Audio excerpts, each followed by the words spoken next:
نحمده ونصلي على رسوله الكريم اما بعد فاعوذ بالله من الشيطان الرجيم بسم الله الرحمن الرحيم رب اشرح لي صدري ويسر لي امري واحلل عقدة من لساني يفقهوا قولي۔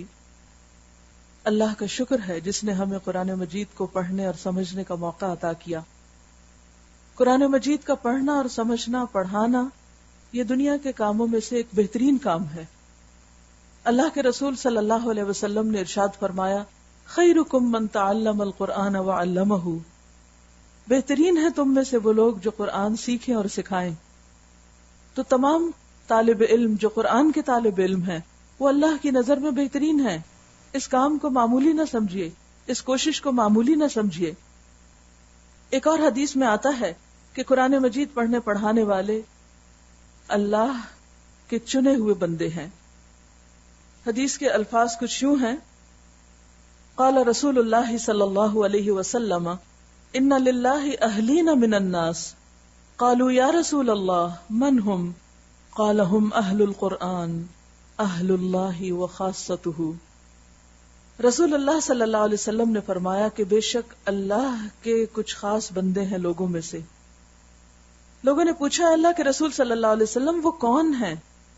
فرمایا ہم اہل القرآن، وہ قرآن والے ہیں، یعنی کسی بھی طریقے سے قرآن کے ساتھ تعلق قائم کرنے والے، اس کو پڑھنے والے، پڑھانے والے، اس کے پڑھانے کے نئے نئے طریقے نکالنے والے، اس کو لوگوں تک پہنچانے والے، اس کو چھاپنے والے، اس کو آگے دینے والے، یعنی جن کو بھی قرآن سے محبت ہے اس کو پڑھتے ہیں، پڑھاتے ہیں، سیکھتے ہیں، سکھاتے ہیں، اس کے لیے دوڑ دھوپ کرتے ہیں۔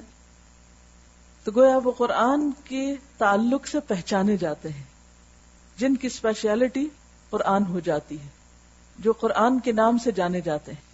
تو ایسے لوگ اللہ کے خاص اسپیشل بندے ہیں، اللہ کے ان پر اسپیشل فیورز ہوں گے۔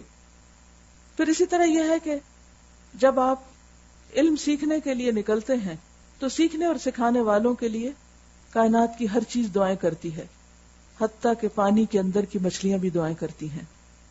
لہذا آپ یہاں بیٹھے سیکھ رہے ہیں اور باقی مخلوق آپ کے لیے دعائیں کر رہی ہے۔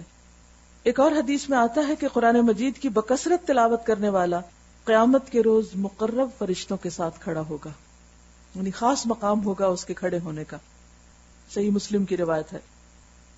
پھر اسی طرح ایک اور بہت خوبصورت حدیث ہے، قرآن مجید کا ایک سرا اللہ کے ہاتھ میں ہے اور دوسرا سرا اہل ایمان کے ہاتھ میں۔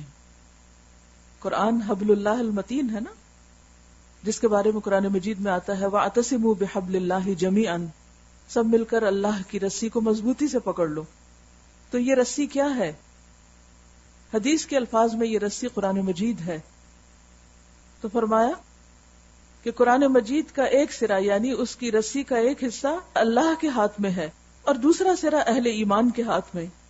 پس جو اسے تھامے رکھیں گے نہ وہ گمراہ ہوں گے اور نہ ہلاک ہوں گے، یعنی دنیا میں گمراہ نہیں ہوں گے اور آخرت میں ہلاک نہیں ہوں گے۔ کسی بھی جگہ اکٹھے ہو کر پڑھتے ہیں۔ تو پھر من خرج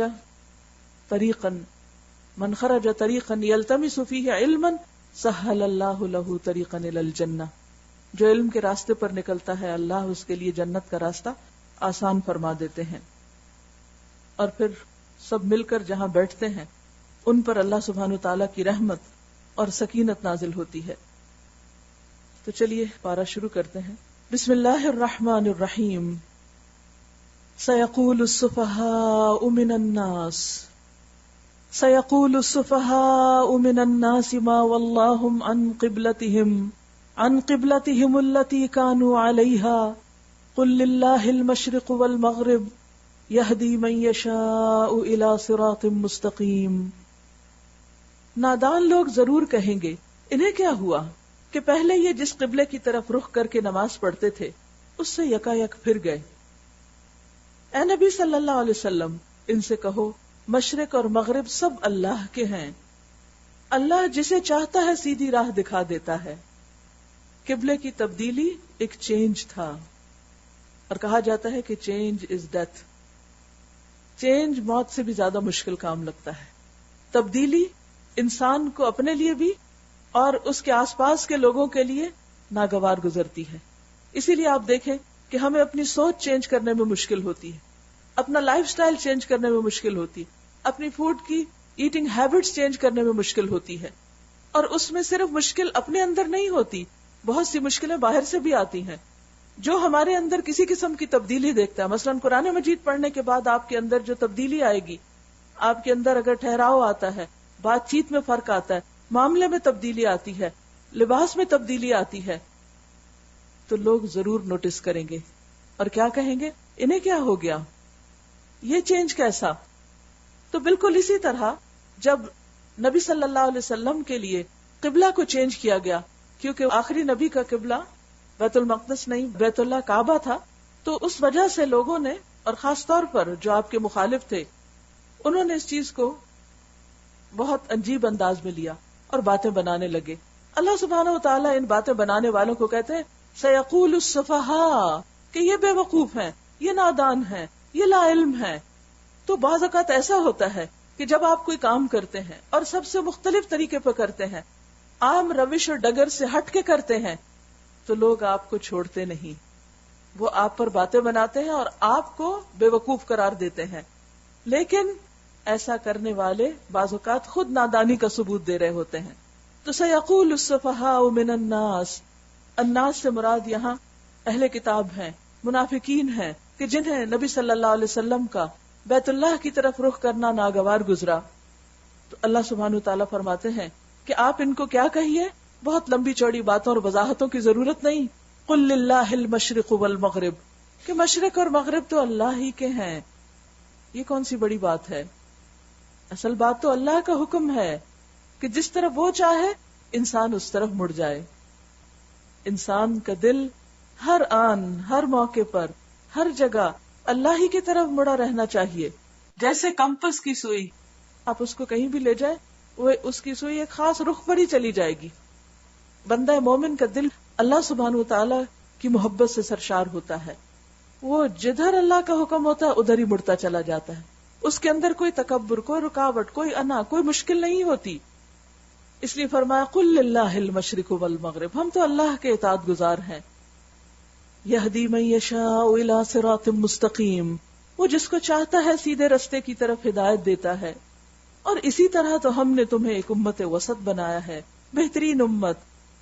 پچھلے پارے میں آپ نے بنی اسرائیل کا ذکر پڑھا، ان پر اللہ سبحانہ وتعالیٰ کے انعامات کا ذکر پڑھا، پھر ان کی نافرمانیوں کا ذکر پڑھا، پھر اللہ سبحانہ وتعالیٰ کی طرف سے آنے والی مختلف سزاؤں کا ذکر آپ نے پڑھا. اور ان کا ذکر کرنے کے بعد اب امت مسلمہ کا ذکر کیا جا رہا ہے. ابراہیم علیہ السلام کے ذکر کے ساتھ ہی بات کا رخ مڑ گیا اور یہ بتا دیا گیا کہ اب امامت بنی اسرائیل سے لے کر امت محمدیہ محمد صلی اللہ علیہ وسلم کی امت کو دی جا رہی ہے. اور اب یہ ذمہ داری ہمارے کندھوں پر ہے. اللہ نے آپ کی امت کو اب اس کام کے لیے چنا جس کے لیے ایک وقت میں بنی اسرائیل کو چنا تھا، لیکن بنی اسرائیل وہ کام نہ کر سکے تو اللہ نے ایک اور امت سے ان کی ریپلیسمنٹ کر دی. کیونکہ اللہ سبحانہ وتعالی زیادہ بہتر جانتے ہیں کہ کس کام کے لیے کون انسان، کون سا گروہ اور کون سی امت زیادہ بہتر ہے.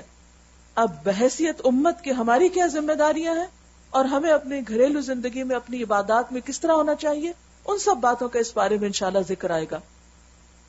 اور ہمیں اس کے ساتھ ساتھ اپنے آپ کا جائزہ لینا چاہیے کہ کیا ہم ایک امت وسط کی ذمہ داری کو بہترین طور پر پورا کر رہے ہیں. فرمایا وَكَذَلِكَ جَعَلْنَاكُمْ أُمَّةً وَسَطًا وَسَطًا لِتَكُونُوا شُهَدَاءَ عَلَى النَّاسِ، ہم نے تمہیں امت وسط بنایا تاکہ تم دنیا کے لوگوں پر گواہ ہو اور رسول تم پر گواہ ہو.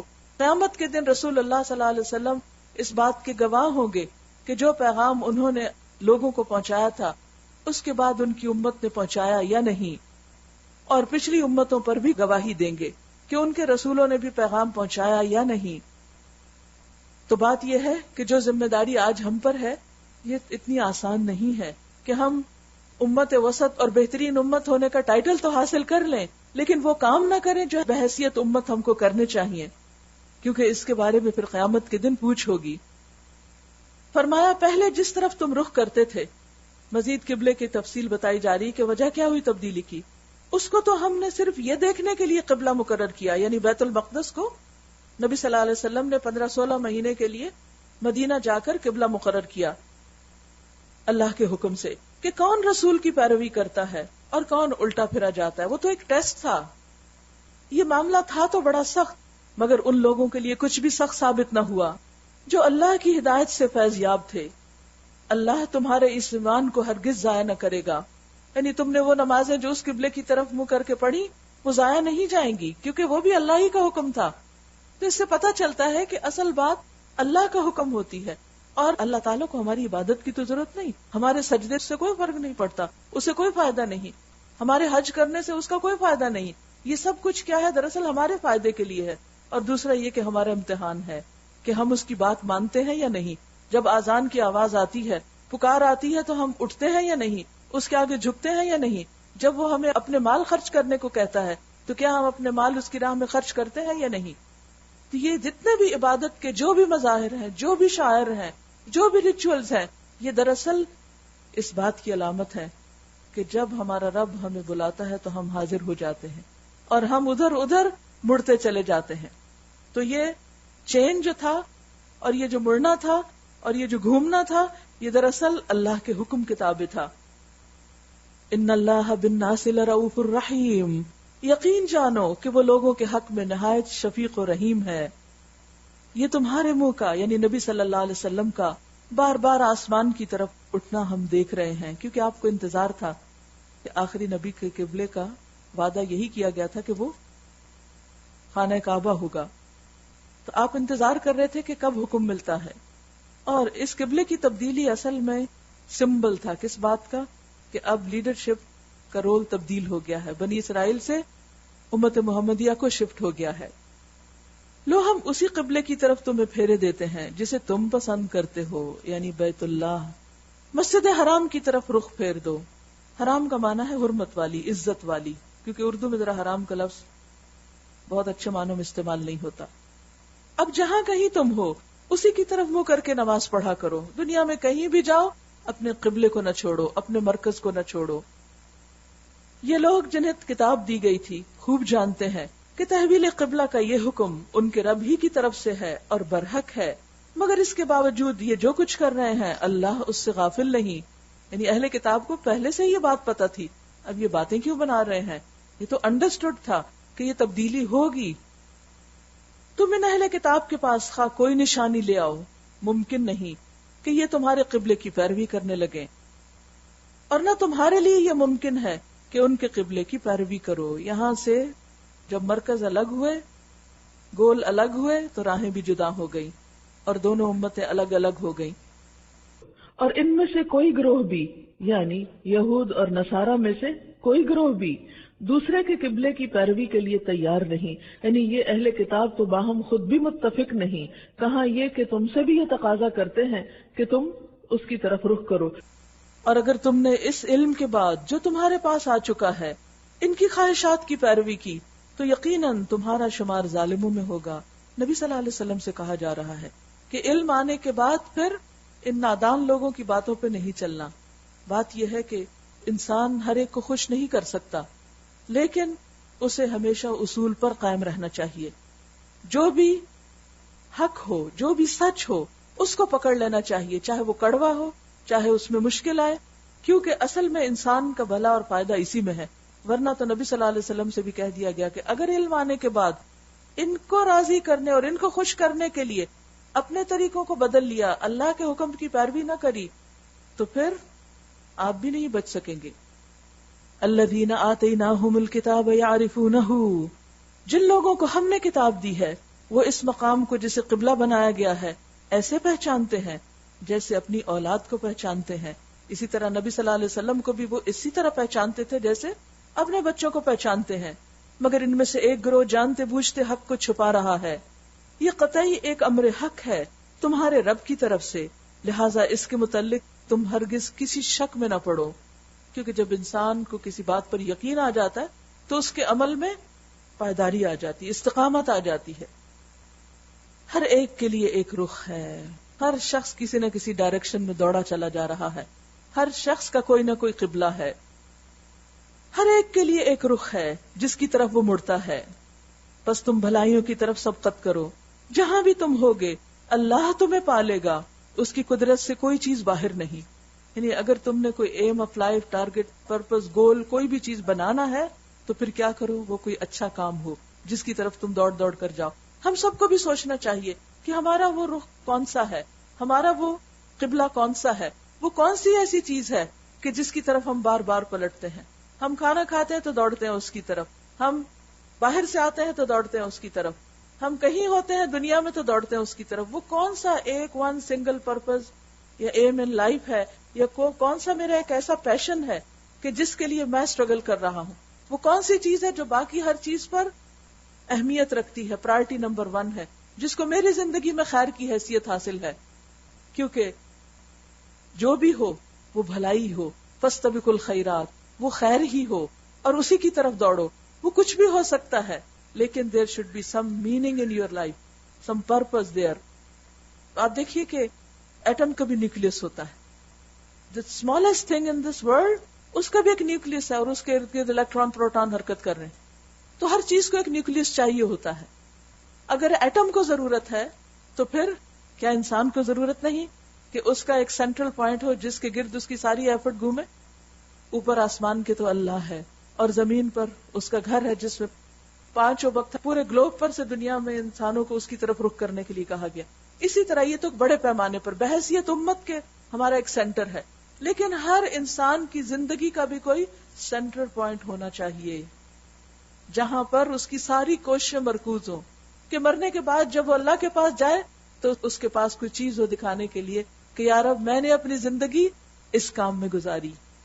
ہم سب کو سوچنا چاہیے کہ ہماری سوچ، ہماری قوتیں، ہمارا مال، ہمارا وقت، وہ کون سی ایک ایسی چیز ہے جس کے لیے لگ رہا ہے اور جس کے لیے ہم دوڑ رہے ہیں.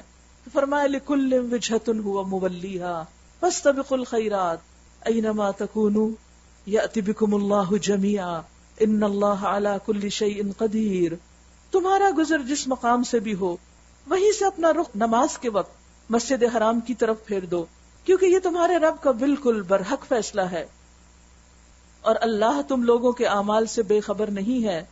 اور جہاں سے بھی تمہارا گزر ہو اپنا رخ مسجد حرام ہی کی طرف پھیرا کرو، اور جہاں بھی تم ہو اسی کی طرف منہ کر کے نماز پڑھو، کیونکہ یہ مسلمانوں کی شناخت ہے، پہچان ہے، آئیڈینٹی ہے کہ وہ کہیں بھی ہوں گے اپنے قبلے کو نہیں چھوڑیں گے، تاکہ لوگوں کو تمہارے خلاف کوئی حجت نہ ملے کہ ان کا تو کوئی مرکز ہی نہیں، کبھی کسی طرف منہ کرتے ہیں کبھی کسی طرف، کوئی گول ہی نہیں، زندگی میں سکیٹرڈ لوگ ہیں یہ. ہاں جو ظالم ہیں ان کی زبان کسی حال میں بند نہ ہوگی، تو تم ان سے نہ ڈرو بلکہ مجھ سے ڈرو، اور اس لیے کہ میں تم پر اپنی نعمت پوری کر دوں.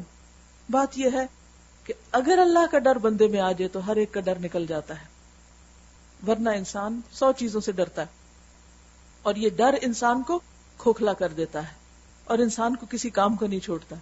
اور یہ ڈر جو ہے اس کی وجہ سے انسان کی صلاحیتیں میکسیمم یوز نہیں ہوتی، کیونکہ وہ کبھی اس کو راضی کر رہا، کبھی اس کو کر رہا، کبھی اس کو کر رہا، کبھی اس کو کر رہا، اور جو اس کو کرنا چاہیے یا جو وہ کر سکتا ہے یا جس کام کے لیے اللہ نے اس کو پیدا کیا ہے وہ کر ہی نہیں رہا، کیونکہ وہ سب سے ڈر رہا ہے. لہٰذا ہم سب کے لیے اس میں بہت بڑا میسج ہے کہ جب ہم کوئی صحیح کام کریں تو ہم صرف اور صرف اللہ سے ڈریں اور لوگوں سے ڈرنا چھوڑ دیں. لوگ چند دن باتیں بنائیں گے اور پھر اپنی جگہ پر آ جائیں گے. اور آپ نے یہ بھی دیکھا ہوگا کہ جب آپ لوگوں سے ڈرنا شروع کر دیتے ہیں تو لوگ آپ کو اور ڈرانے لگتے ہیں، اور جب لوگوں کو یہ پتہ چل جاتا ہے کہ یہ شخص صرف اللہ سے ڈرتا ہے اور سچ بات کرتا ہے تو تھوڑی دیر مشکل ضرور آتی ہے، لیکن آپ برداشت کر دیں تو اس کے بعد دوسروں کو بھی سمجھ آ جاتی ہے. وَلِأُتِمَّ نِعْمَتِي عَلَيْكُمْ، اور جب انسان اللہ سے ڈرتا ہے اسی وقت نعمت کا اتمام ہوتا ہے. وَلَعَلَّكُمْ تَهْتَدُونَ، اور تاکہ تم ہدایت پا جاؤ. تو بات یہ ہے کہ انسان جب اللہ سے ڈرتا ہے، انسان کی محبتوں کا مرکز اور محور صرف اور صرف اللہ ہو جاتا ہے، تو پھر اللہ اپنی نعمتیں ایسے بندے پر تمام کر دیتا ہے. اللہ اس شخص کی رہنمائی کرتا ہے اور اس رہنمائی کے لیے اس نے رسول بھیجا. کما ارسلنا فیکم رسولا منکم، تمہارے اندر سے، انسانوں میں سے، اربوں کے اندر، اربوں ہی کے اندر سے، اور پھر باقی تمام دنیا والوں کے لیے کیا کرتا ہے رسول؟ یتلو علیکم آیاتنا، تم پر ہماری آیات پڑھ کر سناتا ہے. تو گویا رسول کا کام کیا تھا؟ لوگوں کو اللہ کی باتیں پہنچانا. اور رسول کے بعد یہ منصب علماء کے حصے میں آیا کہ العلماء ورثۃ الانبیاء، یہ کام اب علماء کو کرنا ہے، کیا کہ لوگوں کو اللہ کی آیات پڑھ کر سنائیں. اور آج کا یہ کام بھی اور اسی طرح کے بے شمار لوگ اور جو کام کر رہے ہیں وہ سب بھی اسی سلسلے، اسی چین کی ایک کڑی ہے. یتلو علیکم آیاتنا ویزکیکم، اور صرف آیات پڑھ کے سنا دینا ہی کافی نہیں جیسے نماز میں سنا دی جاتی ہیں یا جمعے کے خطبے میں، بلکہ اس کے ساتھ ساتھ انسانوں کا تزکیہ، تربیت، ان کو ایک ڈائریکشن دینا، یہ بھی ضرورت ہوتی ہے. وَيُعَلِّمُكُمُ الْكِتَابَ وَالْحِكْمَةَ، اور کتاب اور حکمت کی تعلیم بھی. وَيُعَلِّمُكُم مَّا لَمْ تَكُونُوا تَعْلَمُونَ، اور وہ علم دینا جو دنیا کی کتابوں میں نہیں ملتا. فَاذْكُرُونِي، تم سب پھر کیا کرو اس نعمت کے ملنے پر؟ اللہ کا ذکر کرو. اور جب تم اللہ کا ذکر کرو گے تو اللہ تمہارا ذکر کرے گا. کہاں پر؟ اپنے پاس فرشتوں میں. آپ کی اٹینڈنس یہاں نہیں وہاں لگتی ہے. وَاشْكُرُوا لِي وَلَا تَكْفُرُونِي، اور میرے شکر گزار رہو کہ اللہ نے تم کو یہ نعمتیں دی، کتاب اور حکمت دی، رسول بھیجا، اور اس کی زندگی ہمارے سامنے بہترین نمونہ ہے. لہٰذا ان ساری نعمتوں پر گریٹفل ہو جاؤ، شکر گزار ہو جاؤ. وَلَا تَكْفُرُونِي، اور میری ناشکری مت کرو. خاص طور پر اس نعمت کی وَلِأُتِمَّ نِعْمَتِي عَلَيْكُمْ، کہ تمہیں اللہ نے امت وسط بنایا، اور پھر اس کے بعد امت کو ہر دور میں اس کام کو دیا گیا. قیامت تک حضور صلی اللہ علیہ وسلم کی رسالت برقرار رہے گی، اور آپ ہی کی امت کی ذمہ داری رہے گی کہ وہ باقی امتوں کو اللہ کی طرف بلائیں. لہذا اللہ جس شخص کو اس کام کے لیے چن لے اسے اس پر شکر گزار ہونا چاہیے اور اللہ ہی کا ذکر کرتے رہنا چاہیے. لیکن یہ کام ہے بڑا ہی مشکل. کہتے ہیں نا کہ وہ جو سر براؤن پہنتا ہے وہ کانٹوں پر ہوتا ہے یا کچھ. اینی مراد اس سے یہ ہے کہ جس شخص کو بھی لیڈرشپ ملتی ہے، جس شخص کو بھی ذمہ داری ملتی ہے، یعنی اب امت کی حیثیت سے ایک ذمہ داری ہم سب پر، جعلناکم امۃ وسطا، پھر امت میں سے کچھ گروہوں پر مزید ذمہ داری ہے، پھر ان گروہوں میں سے کچھ افراد پر مزید ذمہ داری ہے. پوری ایک ہائرارکی بنتی ہے، پورا پیرامڈ بن جاتا ہے. یعنی ایٹ لارج امت پر ذمہ داری، اور پھر کرتے کرتے کرتے اوپر تک یہ ذمہ داری جاتی.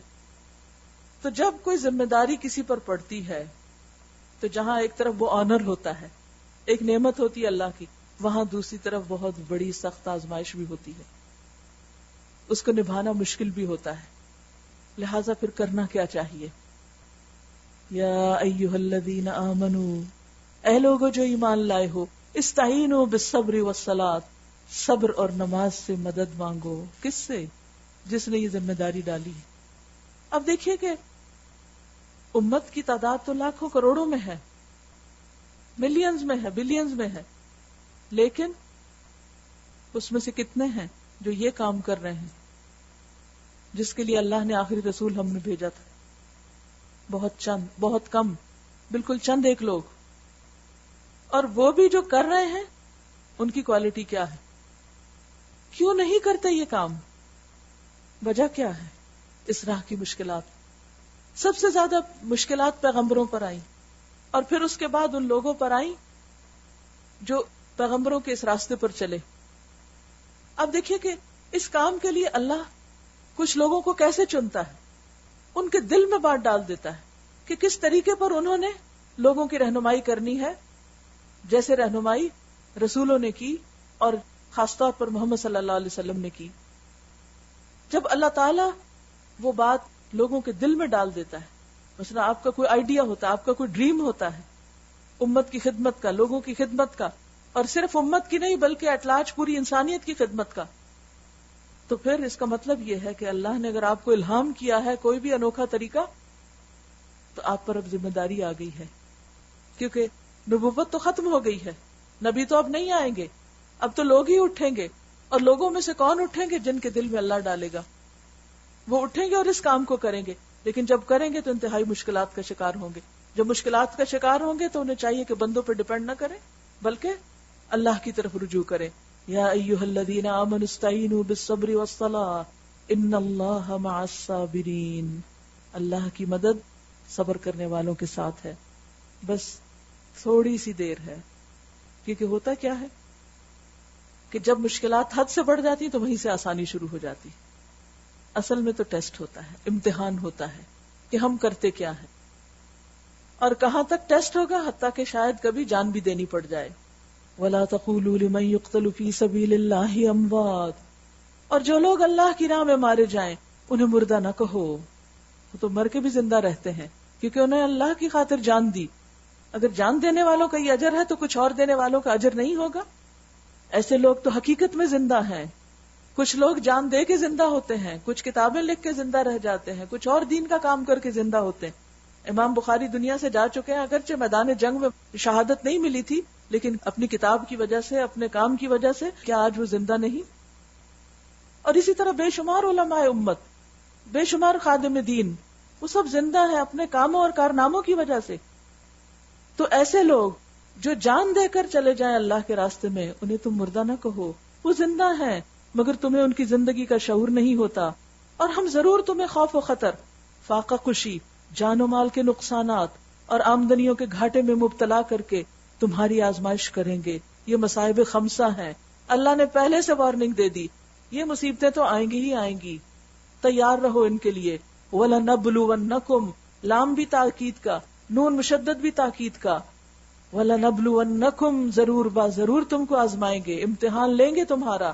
بِشَيْءٍ مِّنَ الْخَوْفِ، خوف میں سے، وَالْجُوعِ، بھوک میں سے، وَنَقْصٍ مِّنَ الْأَمْوَالِ، کبھی مال کم ہوں گے، وَالْأَنفُسِ، کبھی جانیں چلی جائیں گی، وَالثَّمَرَاتِ، اور کبھی پھل تمہارے کیے کرائے غارت ہو جائیں گے.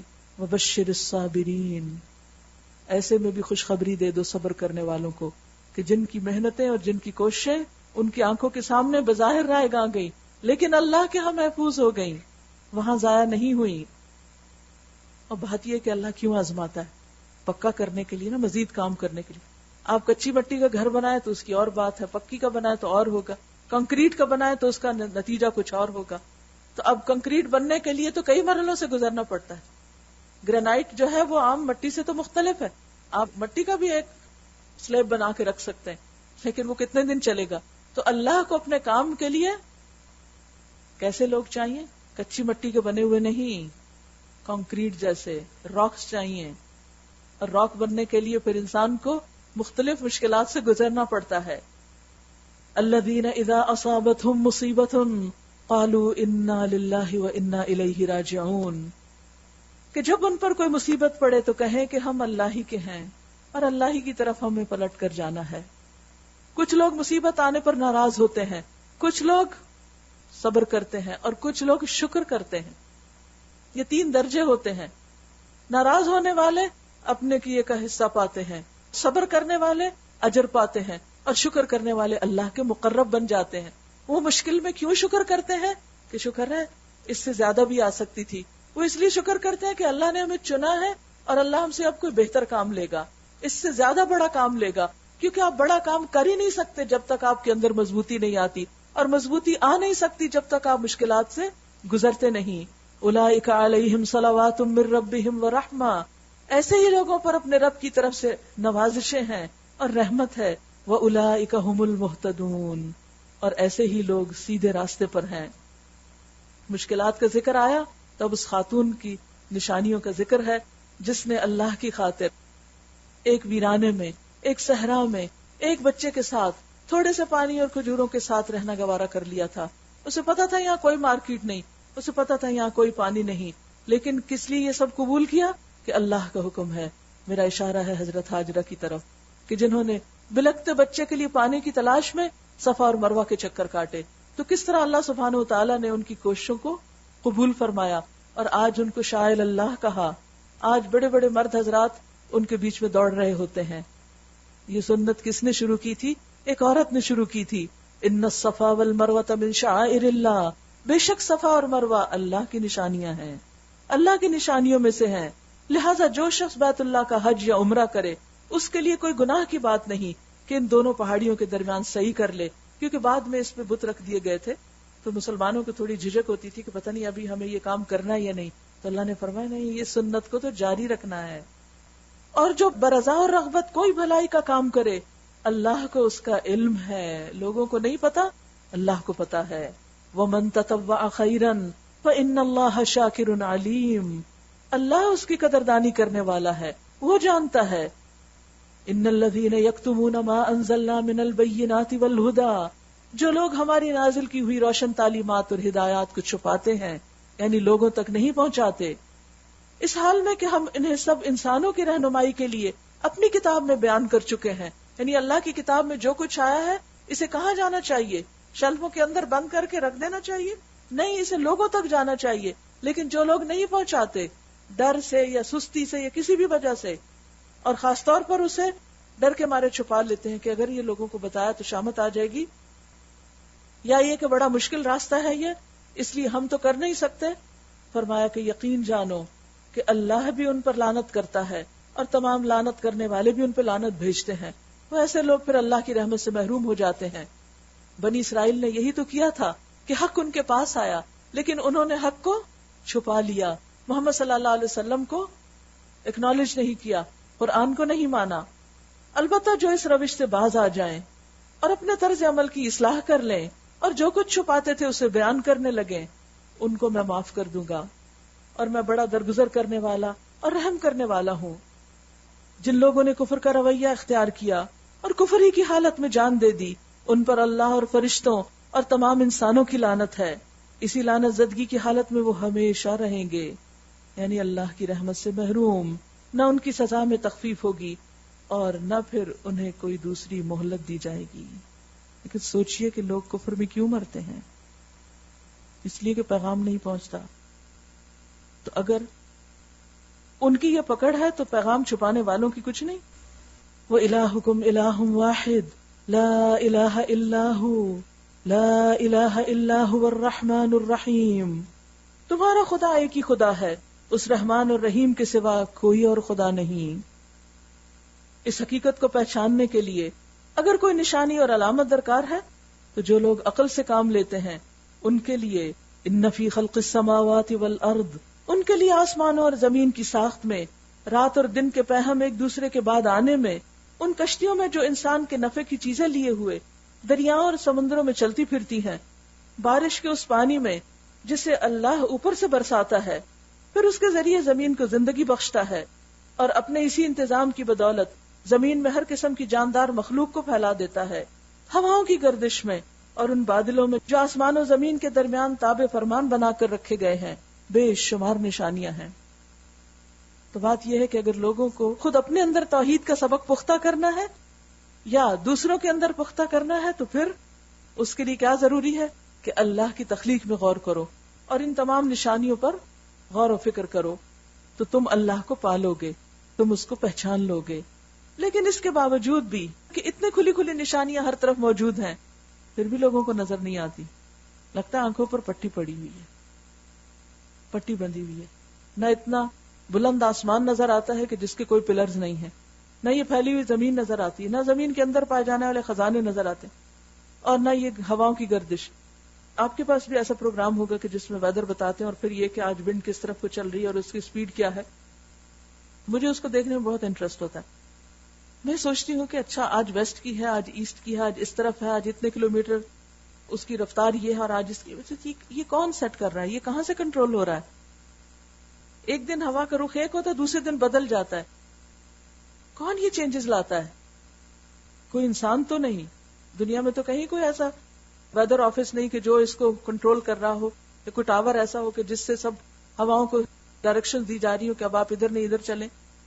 یہ کوئی ہے نا اس کے اوپر، اور وہ اللہ ہی ہے. اور اسی طرح باقی تمام چیزوں میں بھی اگر غور و فکر کیا جائے تو اللہ کی قدرت صاف نظر آتی ہے. لیکن اس کے باوجود لوگوں نے اللہ کو چھوڑ کر اور بت بنا رکھے. کس لیے؟ اپنے عبودیت کے جذبات کی تسکین کے لیے. کیونکہ ہر انسان کے اندر اللہ نے یہ تڑپ رکھ دی، پیاس رکھ دی، کیا کہ وہ اپنے سے بڑھ کے کسی کو چاہے، جس کے لیے وہ اپنا سب کچھ قربان کر دے، جس کے لیے وہ اپنا سب کچھ نچھاور کر دے. عام طور پر لوگ کیا کرتے ہیں؟ یہ سب کس کے لیے کرنا چاہتے ہیں؟ یا انسانوں کے لیے، بعض لوگ بتوں کے لیے، بعض لوگ کچھ ایسے ہستیوں کے لیے جن کا کوئی وجود ہی نہیں. ایسے ایسے بت بنا رکھے، ایسے ایسے نام رکھے ہوئے، جیسے جتنے بھی گریک میتھولوجی میں نام ہے بتوں کے، اور یہ کسی کو سن گاڈ یا کسی کو کچھ بنا رکھا ہے، ان کی حقیقت کیا؟ کچھ بھی نہیں، سب ان کے ذہن کی اختراع ہے. تو یہ سب کیا ہے؟ دراصل اللہ کے سوا اوروں کی طرف متوجہ ہونا. کیونکہ جب اللہ کو نہیں پایا، اصل کو نہیں پایا، تو پھر آبویسلی دوسروں کو ڈھونڈنا تھا. اور یہی سب سے بڑا جرم ہے انسان کا. کچھ لوگ ایسے ہیں جو اللہ کے سوا دوسروں کو اس کا ہمسر اور مد مقابل بتاتے ہیں، اور ان کے ایسے گرویدہ ہیں جیسے اللہ کے ساتھ گرویدگی ہونی چاہیے. یحبونہم کحب اللہ، وہ ان سے ایسے محبت کرتے ہیں جیسے اللہ سے محبت کرنی چاہیے. اچھا ہم لوگ تو کہتے ہیں نہیں شکر ہے ہم تو مسلمان ہیں، ہم تو کسی اور سے ایسی محبت نہیں کرتے، لیکن حقیقت یہ ہے کہ شیطان ہمیں بھی بڑے دھوکے دیتا ہے. ہمارے بت بعض اوقات خود انسان بن جاتے ہیں، کبھی ازواج، کبھی اولاد، کبھی مال، کبھی کوئی اور انسان. اور آپ دیکھیے کہ خاص طور پر بعض گانوں کے الفاظ ایسے ہیں کہ جس میں محبوب کے لیے پوجا اور بندگی اور عبادت اور ان سب چیزوں کے لفظ استعمال ہوتے ہیں، اور ہمارے گھروں میں عام طور پر سنے جاتے ہیں. چاہے وہ مجازی خدا بنائے ہوئے ہیں لیکن ہے تو وہ بھی بت. تو کوئی بھی چیز، کوئی بھی انسان، کوئی بھی ہستی جس کو آپ اللہ سے بڑھ کر چاہیں وہی آپ کا بت ہے. اور یہیں سے انسان شرک کے دائرے میں جا پڑتا ہے، اور یہیں سے انسان پھر گر جاتا ہے ذلت اور رسوائی کی پستیوں میں اور اللہ کی نظروں میں. حالانکہ ایمان رکھنے والے لوگ سب سے بڑھ کر اللہ کو محبوب رکھتے ہیں. والذین آمنوا اشد حبا للہ. اور یہ ایک حقیقت ہے، اللہ سے بڑھ کر اگر آپ کسی کو بھی چاہیں گے آپ اسی کے ہاتھوں توڑے جائیں گے، وہیں سے ٹھوکر کھائیں گے، وہیں سے نقصان اٹھائیں گے. اور یہ بھی اللہ کی رحمت ہے کہ ہمیں وہ لوگوں کے ہاتھوں توڑتا ہے تاکہ ہم اپنا رخ اللہ کی طرف کر لیں اور ہم نقصان سے بچ جائیں. والذین آمنوا اشد حبا للہ. اور یہی معیار ہے ہم سب کے ایمان کا. کاش جو کچھ عذاب کو دیکھ کر انہیں سوجنے والا ہے وہ آج ہی ان ظالموں کو سوج جائے. آج دنیا میں پتہ چل جائے کہ کون ہمارے لیے کتنا وفادار ہے، کہ ساری طاقتیں اور سارے اختیارات اللہ ہی کے قبضے میں ہیں. اور یہ کہ اللہ سزا دینے میں بھی بہت سخت ہے. جب وہ سزا دے گا اس وقت کیفیت یہ ہوگی کہ وہی پیشوا اور رہنما جن کی دنیا میں پیروی کی گئی تھی اپنے پیرووں سے بے تعلقی ظاہر کریں گے مگر سزا پا کر رہیں گے. یعنی جس کو بھی انسان دنیا میں فالو کر رہا تھا، اور بلائنڈ فالوئنگ جس کا کل بھی ذکر ہوا کہ ایسے لیڈرز کو فالو کرنا جو قرآن و سنت سے ہٹ کر لوگوں کو کوئی اور راہ دکھائیں، اور کسی بھی ایسے انسان کو کہ جو خدا سے دور کرے انسان کو، یعنی ہمیشہ وہاں محتاط ہو جائیں کون سی چیز، کون سا کام، کون سی ایکٹیویٹی مجھے میرے رب سے دور کر رہی ہے، میری نمازوں سے مجھے غافل کر رہی ہے. میری نمازوں میں بھی مجھے اس کے خیالات بار بار آتے رہتے ہیں، میری نمازوں کا خشوع اور خضوع اور سارے لطف جو ہے وہ ختم ہو کر رہ گیا. تو ایسی کوئی بھی چیز انسان کے لیے آزمائش ہوتی ہے، اور انسان کو جتنا جلد ہو سکے اس مصیبت سے باہر آنا چاہیے، کیونکہ قیامت کے دن ایسا کوئی بھی شخص کام نہ آئے گا انسان کو، اور وہ سب جن سے ہم دنیا میں محبت کرتے ہیں وہ بے وفا ہو جائیں گے اور چھوڑ کر چلے جائیں گے، اور ان کے سارے اسباب اور وسائل کا سلسلہ کٹ جائے گا. اور وہ لوگ جو دنیا میں ان کی پیروی کرتے تھے کہیں گے کاش ہم کو پھر ایک موقع دیا جاتا. تو جس طرح آج یہ ہم سے بیزاری ظاہر کر رہے ہیں ہم بھی ان سے بیزار ہو کر دکھائیں. یوں اللہ ان لوگوں کے وہ اعمال جو یہ دنیا میں کر رہے ہیں ان کے سامنے اس طرح لائے گا کہ حسرت اور پشیمانیوں کے ساتھ ہاتھ ملتے رہیں گے مگر آگ سے نکلنے کی کوئی راہ نہ پائیں گے. یا ایھا الناس کلوا مما فی الارض حلالا طیبا. لوگوں زمین میں جو حلال اور پاک چیزیں ہیں انہیں کھاؤ اور شیطان کے بتائے ہوئے راستوں پر نہ چلو، کیونکہ بعض ادیان میں بعض ایسے لیڈرز نے، ایسے مذہبی پیشواؤں نے لوگوں کے لیے ایک خود ساختہ دین بنا دیا اللہ کے دین کے مقابل، اور جو چیزیں اللہ نے حلال کی تھی انہوں نے وہ ان پر حرام کر دی. تو اللہ سبحانہ وتعالیٰ نے فرمایا کہ شیطان کے قدموں کی پیروی نہ کرو، اور جو اللہ نے تمہارے لیے حلال رکھا اس کو حلال سمجھو اور استعمال کرو. شیطان کے راستوں پر نہ چلو، وہ تمہارا کھلا دشمن ہے، تمہیں بدی اور فحش کا حکم دیتا ہے اور یہ سکھاتا ہے کہ تم اللہ کے نام پر وہ باتیں کہو جن کے متعلق تمہیں علم نہیں کہ وہ اللہ نے فرمائی ہیں، یعنی خود ساختہ دین. ان سے جب کہا جاتا ہے کہ اللہ نے جو احکام نازل کیے ہیں ان کی پیروی کرو تو جواب دیتے ہیں کہ ہم تو اسی طریقے کی پیروی کریں گے جس پر ہم نے اپنے باپ دادوں کو پایا. باپ دادا کی تقلید، کبھی جھوٹے مذہبی پیشواؤں کی تقلید اور کبھی باپ دادا کی تقلید. اچھا اللہ سبحانہ تعالیٰ فرماتے سوچو تو صحیح، عقل سے تو کام لو. اچھا اگر ان کے باپ دادا نے عقل سے کچھ بھی کام نہ لیا ہو اور سیدھے رستے پر نہ ہو تو کیا پھر بھی یہ ان کی پیروی کیے چلے جائیں گے؟ یعنی ان کے پاس نہ کوئی علم تھا، نہ سمجھ بوجھ تھی، تو کیا پھر بھی تم انہی کو فالو کرو گے اور اللہ علیم اور حکیم اور خبیر کی باتوں کو چھوڑ دو گے؟ یہ لوگ جنہوں نے خدا کے بتائے ہوئے طریقے پر چلنے سے انکار کر دیا ہے، یعنی ماں باپ کی پیروی اور باپ دادا کی کرنا چاہتے ہیں، ان کی حالت بالکل ایسی ہے جیسے چرواہا جانوروں کو پکارتے ہیں، یعنی یہ اینیملز کے لیول پہ جی رہے ہیں، اور وہ ہانک پکار کی صدا کے سوا کچھ نہیں سنتے، کیونکہ گڈریا آتا ہے، شپرڈ آتا ہے، پیچھے سے مارتا ہے، ہانکتا ہے، پکارتا ہے، جدھر کو وہ لگاتا ہے ادھر لگ چلتے ہیں، ان کی اپنی عقل کچھ نہیں، یہ بہرے ہیں، گنگے ہیں، اندھے ہیں، اس لیے کوئی بات ان کی سمجھ میں نہیں آتی۔